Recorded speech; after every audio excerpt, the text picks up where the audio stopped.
everybody, and welcome to another wonderful episode of the Teacher's Lounge.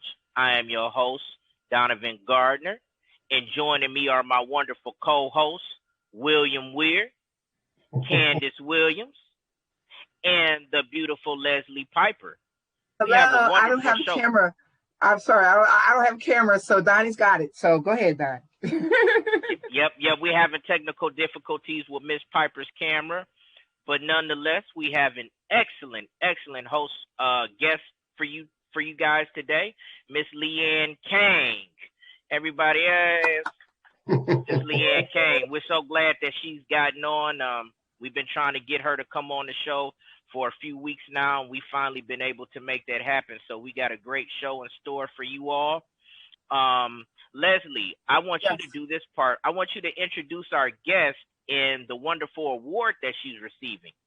I certainly will. It will be my pleasure. I'll say this. We have a wonderful guest tonight. Again, everybody, we're having some technical difficulties. So, of course, you can't see me. And that is what we call unfortunate. But I'm here, and I'm very happy to introduce our guest. She is the author of the wonderful book called Dismantled. This book is called The Dismantling of an Urban School System in Detroit from 1980 to 2014. 16. 14, well, 15, I apologize. 16? Yes, 16, no problem. Let me do that again. So we're having technical difficulties. And the notes that I have they're gone. So now I'm just kind of feeling my way through it, but that's okay. We're going to keep pressing. Our wonderful guest this evening, her name is Miss Leanne Kang. She is the author of Dismantling of an Urban School System, Detroit from 1980 to 2016. Miss Kang is our beautiful guest, our wonderful guest. The notes that I had for her, they're gone. So Miss Kang, can you please come on, introduce yourself or tell us more? Let me come back to you. Okay. So Miss Kang, can you come off of, can we see you? Yes, yep. And Ms. Kang is going to go ahead and introduce herself, tell the audience about your professional career and how you decided to write this book, or why you decided to write this book entitled Dismantled: The Breakup of an Urban School System, Detroit, 1980 to 2016. Well, first of all, thank you for having me on the show. I'm totally thrilled to be on the show. Thank you, William, for inviting me personally and taking interest in the book. Very excited about that. So first of all, I never imagined myself to be an author, and talking to you guys as an author, it still kind of sits funny on me. Well, you know, I'm from New Jersey, and before I became an education professor here in Michigan, I was a high school English teacher in an urban school in New Jersey, and did that for 6 years. And my students were the ones who really showed me that teaching is an act of social justice. And they were also the ones who got me thinking about how, you know, how do we scale up these positive experiences that we're having in the classroom? Or how do we translate that into education policy? And so that's what actually led me to pursue a doctorate in education policy at the University of Michigan in 2010. And at U of M, I studied under the late education historian Jeff Murrell, who wrote Rise and Fall. And that's a history of the Detroit public schools from 1900 to 1980. And so as a student, I fancied myself as the one who's going to write about what happened after 1980. And as it turned out, there's just, you know, so much to the story. And so I was, yeah, I mean, I did not cover it all by any stretch. But I was at an academic conference, and I think it was about 2013 when the Teachers College Press, who's my publisher now, they discovered my dissertation and approached me and said, "Hey, would you like to turn your dissertation into a book?" And so I said yes. But I think what really motivated me to finish the book, because there were many times when I didn't think I could finish the book because I had two babies during this period that I wrote the book, and I was commuting to Grand Rapids, 3-hour round trip commutes. But what motivated me was when I thought about how, as a scholar or as somebody who's now in academia, and it's my job to think and to analyze and to write, it's my responsibility. It's my scholarly responsibility. I owe it to the people in Detroit who are fighting these battles every day on the ground. And here I am. I have the ability to zoom out, look at the situation, survey the events of the past 35 years and connect the dots. And moreover, as I was doing that, I was seeing this incredible story about the most significant political battle for the control of urban schools since the progressive era. And that has huge implications on people in Detroit. And so really it's thinking about this is what convicted me to finish, and because the story has to come out, it needs to be shared. And if I didn't do that, then I'm not sure what is the meaning of being a scholar? What's the meaning of being someone in academia? So that's what motivated me to, I should say, to finish the book. I love listening to this. If I could jump in again, everyone, I have a computer problem, so you probably see my protest picture. So, boom.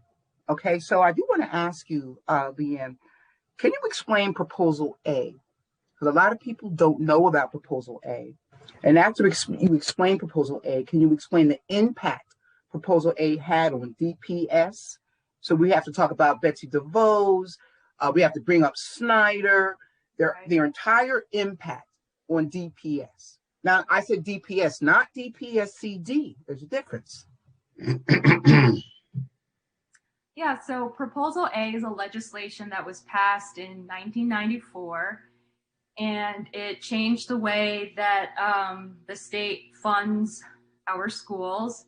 As you know, up until 1994, we raised money for schools by raising property taxes, but this plan eliminated that mechanism for a funding plan that relies on enrollment and per pupil dollars that follow the students. So today, school districts raise money by how many students they can attract into their school district. And this was, of course, Governor John Engler's plan to introduce charter schools to the state of Michigan, which, by the way, we were one of the earliest states to do so. Minnesota was the first in 1992. So Proposal A had an immediate effect on DPS because, sure enough, there were parents who were not happy with their schools and saw that charter schools were an opportunity, and so they pulled their students out of the district for these charter schools and schools of choice. And this started a steady drain of revenue out of the district, and it just continued to snowball. And even when, like for instance, Governor Granholm announced a state of emergency, financial emergency in 2009, that did not help to recover any of the lost money.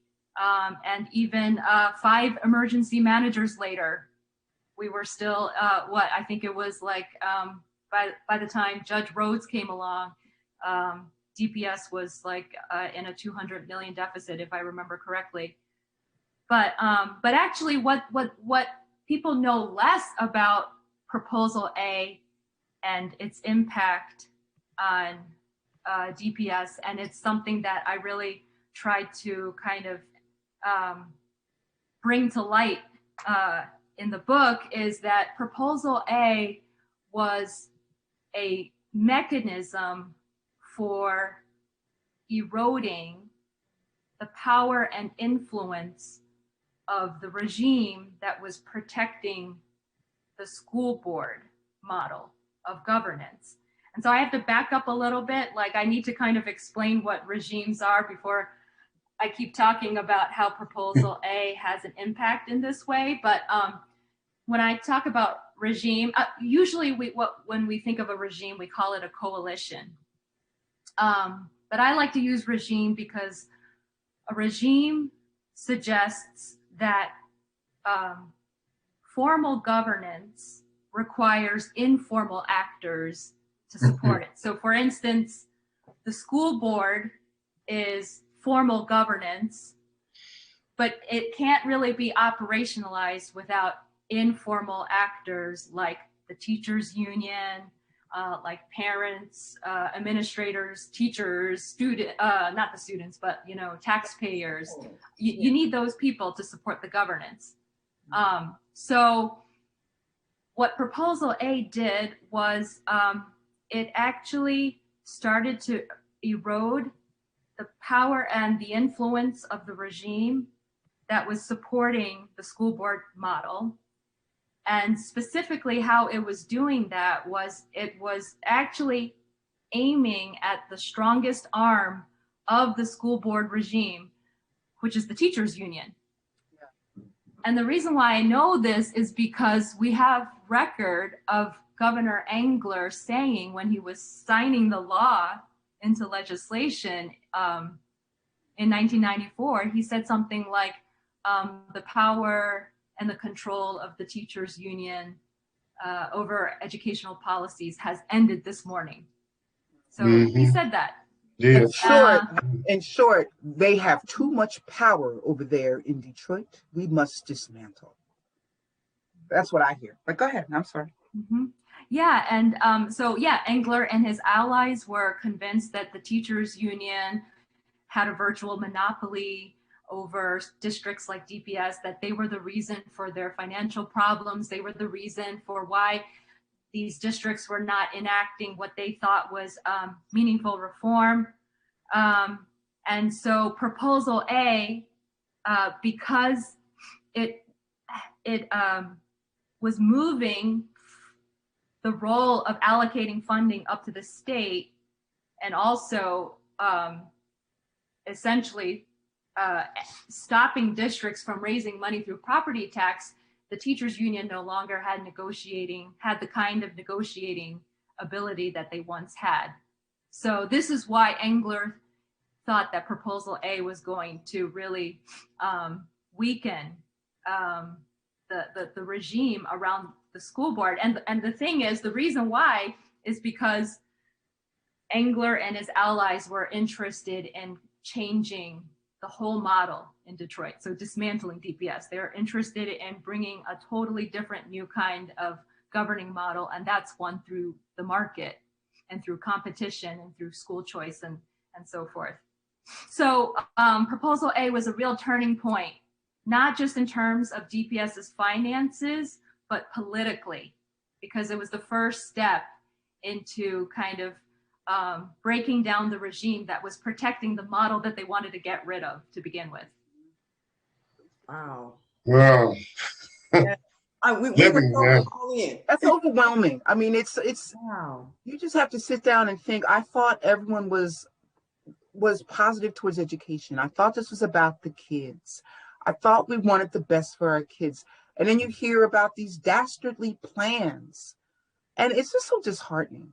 It's this whole, so let me ask you, and then I got to ask this, and it just popped in my head. Leanne, do you think this happened to DPS because it was a predominantly Black school district? I do. Wow. And yeah. Next question, Donnie. That's a very blunt answer, and I appreciate that. Go ahead, Donnie. Next question. Oh, okay. I thought we was gonna go to Candace next, but Oh, go ahead, Candace. Oh, well, actually, we already addressed the proposal A, in which, Leanne, you gave us a lot of information behind that. But what kind of struck out to me was the fact that during those years, that 1980 to 2016, I'm so glad that you decided to carry on your professor's legacy and completing the story, or at least carrying on the story. Because I was that student in DPS at that time, from 1989 up until 2003. I attended all DPS schools, graduated from Cass Tech, and I saw the shift and the change. By the time I reached middle school, there was already some kind of feeling and vibe that was going on. I went from having teachers who were enthusiastic to seeing a lot of subs come in and out of the schools, seeing that a lot of my classmates, including myself, was struggling with reading and math and writing, and how we were having a difficult time navigating from bridging that academic achievement gap from high school to college. A lot of my peers graduated and they had to take courses, like, courses that built them up for the undergrad coursework. And my friends and I, we sit back and we talk about it and we say, looking back, that was a sad story. And then I saw that it was a young man who had the same story as us, where I attended all these schools and I came out of school, and why was I missing all of these skills? So I want you to kind of speak to that, like not just the funding, but the impact that it had on students and their academics as well. Well, I mean, in the book, I didn't explore that aspect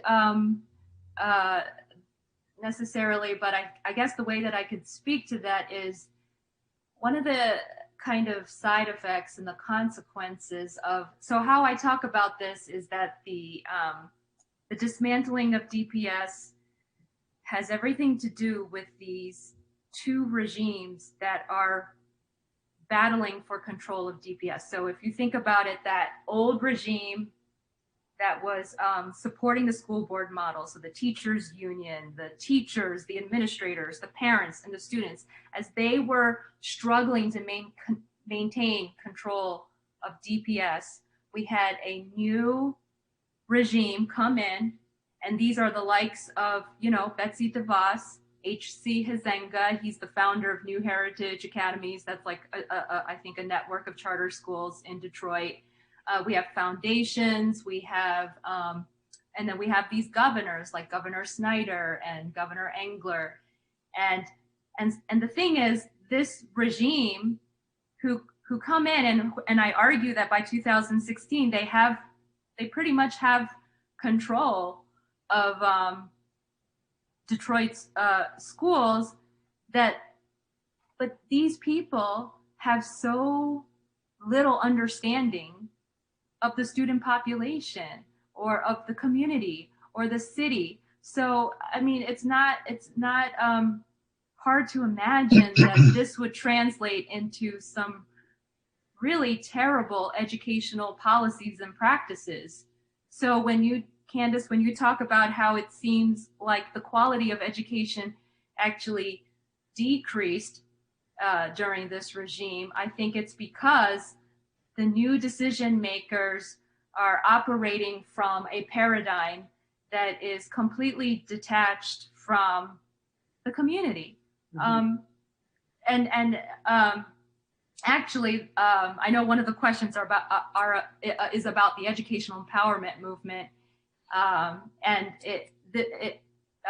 What I'm trying to say is that there's a whole lineage, actually a whole history that kind of, how this market-based regime or market governance regime, how they rise, how they come into being, and how they take control is really actually goes way further back. Right.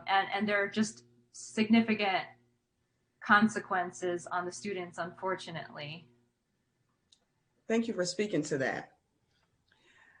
Yeah, my question was about the two regimes that had a hand in the dismantling of DPS, and you kind of touched on that, Ms. Kang. I just want to reiterate because I've read some of the book, but not all of it. But for our viewers that are watching, it's a great book. go purchase it.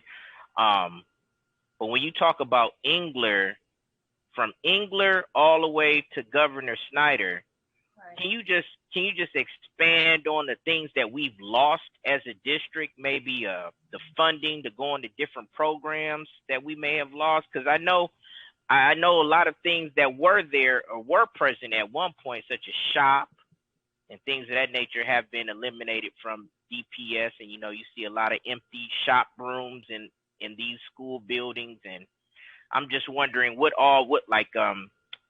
specifically, if you can touch on that, anything specifically that we lost, programs that we've lost that we should be looking to gain back. Yeah. I can't think of any specific programs, but what I can say, and is a part of the message of the book, the message that I feel that is so important and that needs to come out, is what was lost during this period from Engler to Snyder is local control of your schools. And I know, like, people will say, well, you have a school board, but that's only that school board, I think, correct me if I'm wrong, that school board is overseeing only a percentage of the schools in Detroit, meaning that the other, I think, 60% of the schools are charter schools. And those charter schools have their own school boards. I mean, they're not even school boards, they're boards, and they're made of, I don't know who they are. They're not local people. They are people that are connected to the charter school network or the company or whatever, but we don't even know who these board members are. So I think what was lost and is tragic, because we call ourselves a democratic country and that we govern ourselves and it's government by the people, for the people, and so forth. And Detroiters only have a very, very, they're controlling only a very small percentage of their schools. And moreover, during this whole 20-year or so period, I mean, control was suspended at various times. And so I think, going back to Candace's point, I think that is why you see the deterioration, because we have handed, or Detroit has handed the control, you did not do that. I mean, it was a takeover, but the control has been given to people who don't really understand the context at all and don't understand the students at all. What do you say to Miss Kang? Just real quick, what do you say to people who will refute that and say the school board and DPS needed to be taken over because when they had local control, there was a lot of corruption and people were stealing money from the state?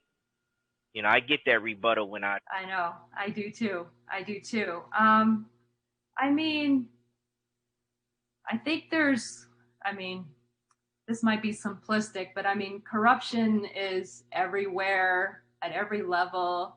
And I think some of that, though, was really like, this is not that simplistic, but I think some of that was sort of like creating a narrative that would enable the people, like DeVos, for instance, which, by the way, in the 1980s, it was a war of ideas. I mean, up until 1980s, and this goes back to the empowerment, the educational empowerment movement in Detroit in the 1960s and 1970s, Detroiters, Black teachers and Black leaders, they were demanding for control of their schools through community control and busing, and through also all of these alternative forms of schooling against the traditional public schooling system, like magnet schools and like Afrocentric schools with Afrocentric curriculum. And those were the predecessors of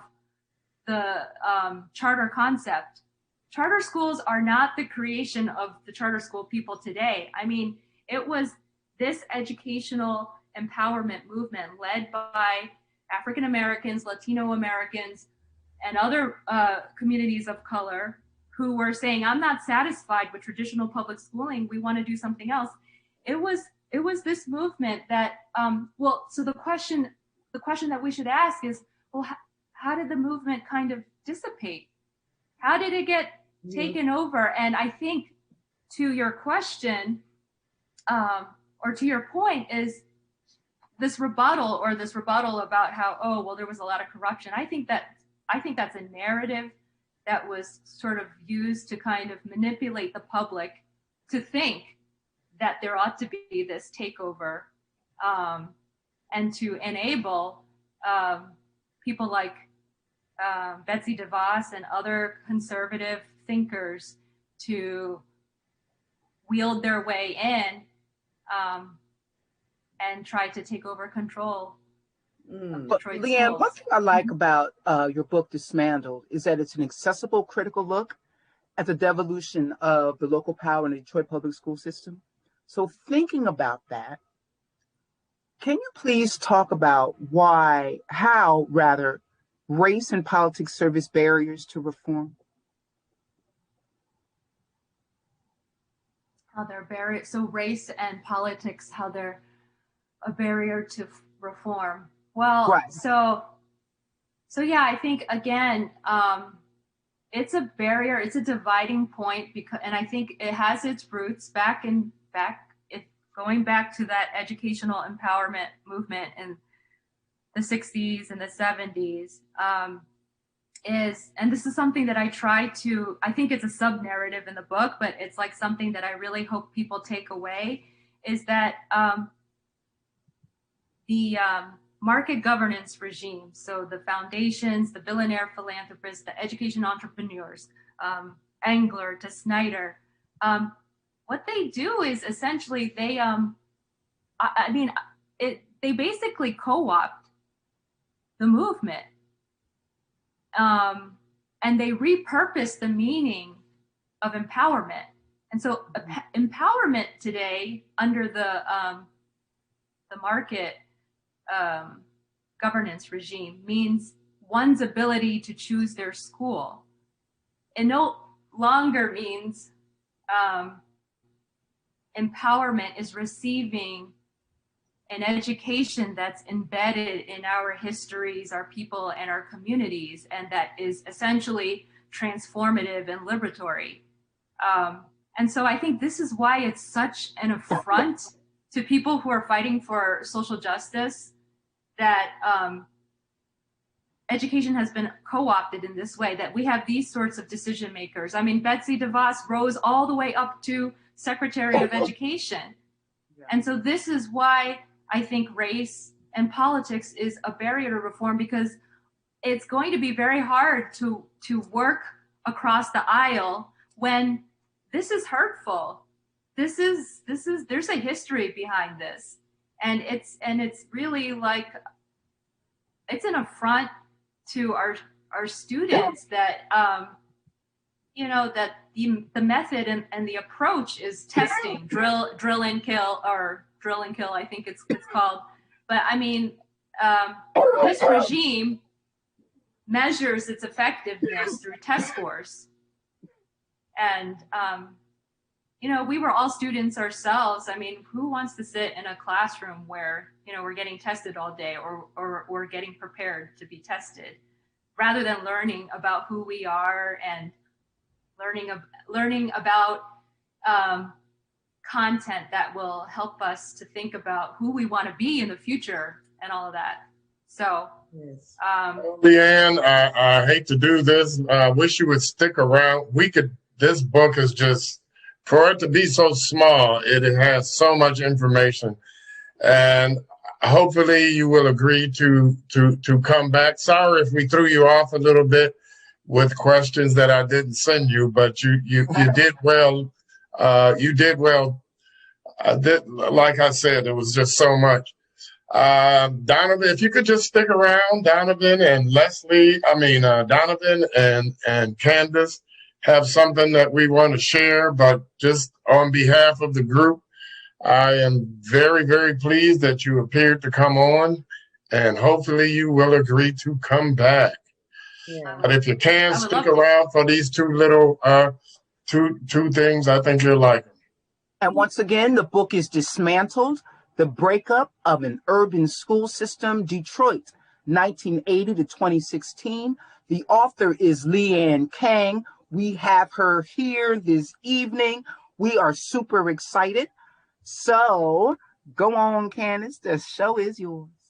All right. So thank you so much, Leanne. And when we talk about education, one of the main things that I love to focus on is literacy, especially early literacy skills.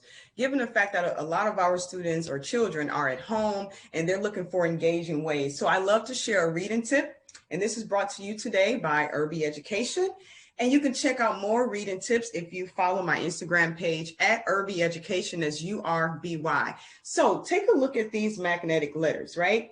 There are only 10 letters here. That means it's going to be 10 sounds.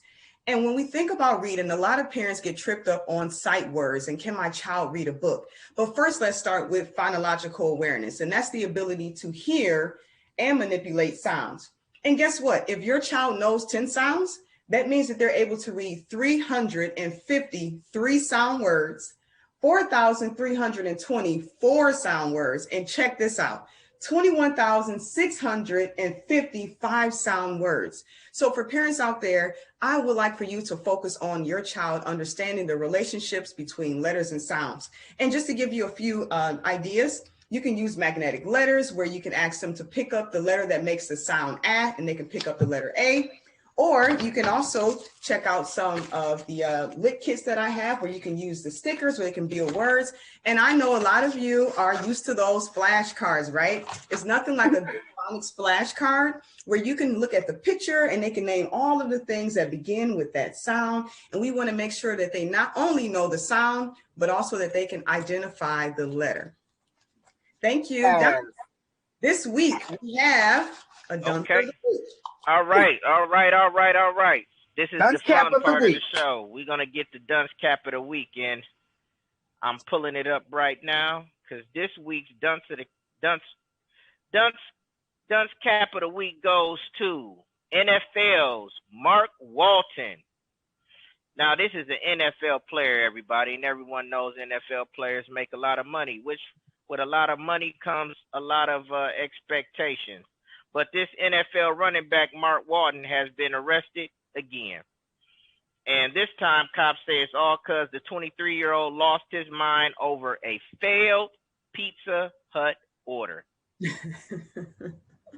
Walton allegedly tried to smash a glass window at a Pizza Hut in Miami around 11 p.m. on January 31st before getting into a fight with his cousin who was trying to restrain the NFL player, according to the police report obtained by TMZ. So what triggered the alleged pizza shop meltdown? This is where things get even more bizarre. Walton told cops he was disrespected over the phone by one of the employees, so he apparently went to the shop in person to confront the staff. Once Walton arrived to the eatery, a witness says he flipped out because his order was canceled and started banging on the window trying to pull on the door to gain entry to the business to confront one of the employees. Was he going to get in there and cook the pizza himself? What's wrong with this guy? At one point during the madness, witnesses say Walton's cousins tried to physically remove the running back from the premises, but Walton refused to go and attacked the guy instead.